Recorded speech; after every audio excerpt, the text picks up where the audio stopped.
He's been keeping us company every night as the voice of Love Island. But as the final approaches, Iain Stirling is also returning to stand-up. It is so relatable, isn't it? It's brilliant. And that's the key, isn't it, to your humour? Yeah, I sort of...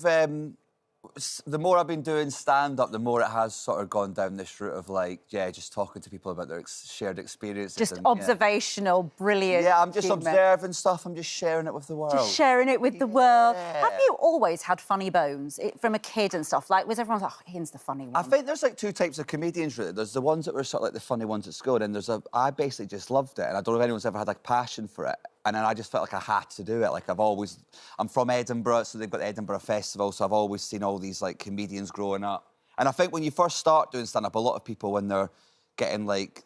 I was getting, like, the mega bus from Edinburgh to London to do, like, 5 minutes for no money. A lot of people at that point go, this is mad, I'm not doing this anymore. Whereas I just loved it, so I carried on. And how quickly did it take off for you, then? So how old were you when you started getting into all of this? I was really lucky, actually, because I started in my last year of uni, so I must have been, like, 21, and I was, like, 6 months in, and I was doing a gig in London, and someone from the CBBC saw me and asked me to be a kids' TV presenter. Oh, amazing. So then I sort of got into, then went down the TV route for a bit. And, you know, because obviously Love Island is so big, and, like, you say that even in, like, tell us about the story in America, because you do voiceover... Do you voice over all of the Love Island? Yeah, I do Love Island USA now, which is like and it was last year, I think it was the most downloaded TV show in the US, which is crazy. But tell us about what happened, because you say your face isn't as recognisable as your voice. I just get recognised for my voice now, and, like, I was in, like, New York getting a latte, and, like, some barista be like, "Are you the Love Island guy?"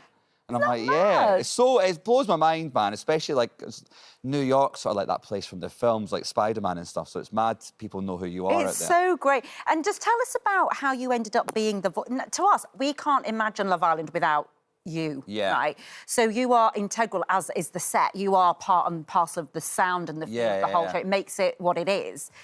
But you almost turned it down, didn't you? Tell us about how you got into it. Yeah, well, it was this sort of... To my generation, it was this sort of unknown, like, reality dating show on ITV2, and I was doing stand-up, like I said, at the time, and it overlapped with the Edinburgh Fringe Festival, so I was like, oh, I don't know if I should do it, really.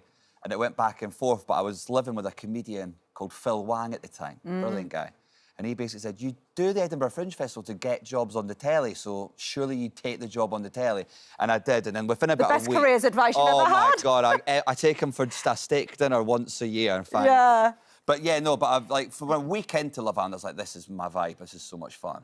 And so you're back on tour? Yes. What's it called? It's called Relevant. Called Relevant. Called Relevant. Yeah. So tell us about... So when do you write the material for this? Because you're so busy. Yeah, well, this was the tour I toured last year. Great. Obviously, you get bored of bits and you take stuff out and put stuff in, and then... You know, like, elections happen and USA are just constantly doing their thing, so that, like, means more material is written. So it is getting updated and stuff. But, yeah, it's just a show last year. I just really enjoyed doing it. I normally do, like, theme shows or story shows, and this year was just more sort of, like, my life up to this point. I'd taken a couple of years off stand-up, like, not fully off, but hadn't toured, having a baby and stuff. Yes, exactly. So I've had this, like, 3 years of backed up material and life experience, so it's like there is a little bit of a theme of, like, when you go for a big change, like having a kid, or maybe you're, like, made redundant or hit a certain age and you're in that stage of your life, like, well, I don't really know what I am anymore and how I fit into this world, and I think it's that. And it's quite interesting, isn't it? Because obviously we know you on TV as being totally relevant, in the sense that you are on the most relevant youth show around, right? You know, Love Island is all the language in there is part of the vernacular now. You know, there's stuff on there that has created a culture of its own, hasn't it? So you're totally plugged into that. And then outside of that, you're sort of like a dad who's a bit older than everybody else that... watching the show. No, that's totally it. You're sort of sitting watching these people, and then, like, you're making jokes about people, like, I mean, getting it on in the hideaway retreat, and then the next thing you know, you're changing a nappy, and it is like a bit of a mad gear change. But it's the fun of it, But it's great for you, in a way. You get a foot in both camps. You've got, because for me, I've got a 12-year-old son, you sort of feel like you're totally, he comes home and goes, skibbity res. I'm like, I don't know what any of that means. Whatever these words are. Whatever these How kids... dare you say skibbity res to your mother? I hope it's not rude. I have no idea what it means. Well, we're both cancelled if it is, so there you go. But listen, talk to us about who you want, because the final's on Monday. Yes. Last night at the gym, the girls were saying to me, oh my God, so much drama, so much shouting in Love Island. It's been kicking off this year. Kicking off. They're like Duracell bunny, like Duracell argument bunnies. I've always really liked Ekin Su and Curtis, and I was like a little bit of an outsider at school and stuff. And I don't know, like, I watch as much as you guys watch, but it does feel like there's this weird energy in there where, like, they just don't gel with the group as well as everybody else. I don't quite know why. So they've got a little bit of an outsider vibe about them. Do you think it's because it's the All-Stars and because she is such a big star, isn't she? She is the All-Star, isn't she? She is the ultimate sort of at the moment. I think there's an argument to be made for Ekin Su and Davide Gire being, like, the sort of one of the greats of all time. So she's the GOAT. She is, right. I know that one. Yeah. But so tell us, so why is it, so you're rooting for them too, are you? I would love to see Ekin Su and Curtis, do well, win it. Yeah, Be fun. Yeah, good. And tell us about the tour. When you're going on tour, where can we see you? I'm going all over the UK. Not to Carlisle.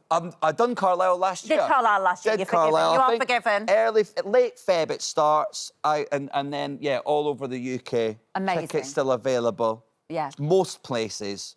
Some places are sold out. Some places. But if you want to come, I'll sort you. Great to see you. No, thank you. And Relevant. On sale now. Relevant is, 28th of February. Yes. Back. I forgot the date. Thank you for that. It's OK. I caught you. I caught you. And that's a wrap for this video. We hope you enjoyed it. We have all the best moments from the show right here on the channel. And if you like this video, then we think you'll love this one. See you next time.